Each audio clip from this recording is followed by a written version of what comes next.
मुंबईसह 29 महानगरपालिकेच्या निवडणुकीचा कार्यक्रम जाहीर झाला आहे.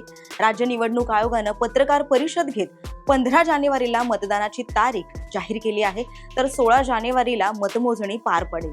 गेल्या 3 ते 4 वर्षांमध्ये महाराष्ट्राचं राजकारण पूर्णतः बदललेलं आहे. अशातच मुंबई महापालिकेची निवडणूक तब्बल 9 वर्षांनी होते. या दरम्यान 2017 मध्ये पालिकेचं जे संख्याबळ होतं त्यात गेल्या 3 वर्षांमध्ये मोठा बदल झालाय. भाजपचं संख्याबळ वाढलंय तर शिवसेनेचं संख्याबळ मात्र दुभंगलं गेलंय. तसंच राष्ट्रवादी काँग्रेस पक्षाची आधीच कमी असलेली ताकद आता आणखी कमी झाली. त्यानुसार 2017 आणि आताचं पक्षीय संख्याबळ नेमकं कसं आहे, कोणाला अधिक फायदा झालाय याबद्दलचा सविस्तर आढावा घेणारा आजचा आपला हा व्हिडिओ आहे.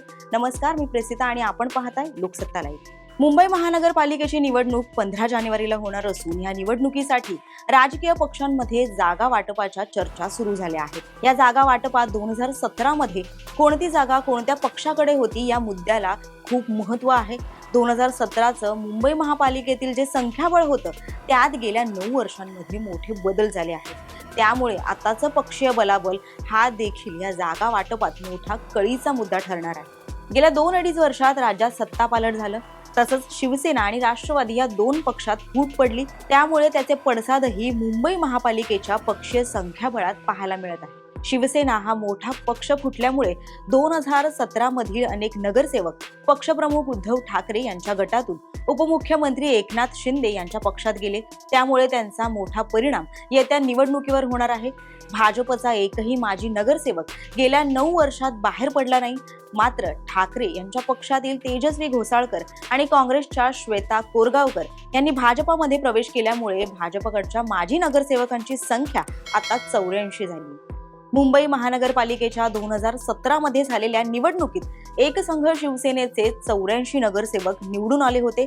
4 अपक्षांनी शिवसेनेत प्रवेश केल्यामुळे ही संख्या 88 झाली. मनसेच्या 6 नगरसेवकांनी शिवसेनेत प्रवेश केल्यानंतर ही संख्या 84 झाली होती. त्यातच जात पडताळणीमध्ये आणि पोटनिवडणुकीमुळे शिवसेनेचे आणखी 5 नगरसेवक वाढले. त्यामुळे प्रत्यक्षात मार्च 2000 मध्ये महापालिकेची मुदत संपेपर्यंत शिवसेनेचे सुमारे 100 नगरसेवक होते.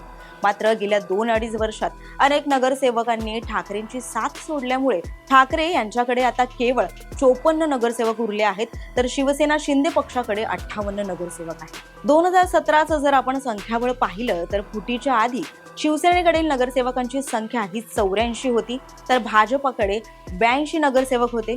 काँग्रेस 31, तर राष्ट्रवादी काँग्रेस 9, समाजवादी पक्ष 6, मनसे 7, अभासे 1, MIM 2 आणि अपक्ष 5 असं संख्याबळ होतं.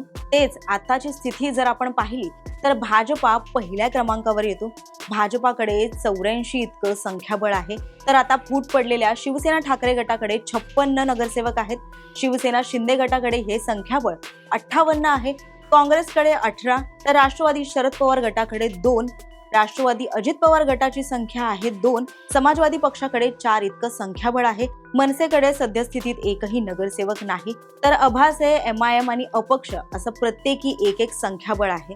दरम्यान 2017च्या माजी नगरसेवकांपैकी शिवसेना ठाकरे पक्षाचे अनंत नर, भाजपचे पराग शहा, समाजवादी पक्षाचे रईस शेख, शिवसेना शिंदे गटाचे दिलीप लांडे हे माजी नगरसेवक आमदार झाले आहेत, तर भाजपचे मनोज कोटक हे माजी खासदार आहेत.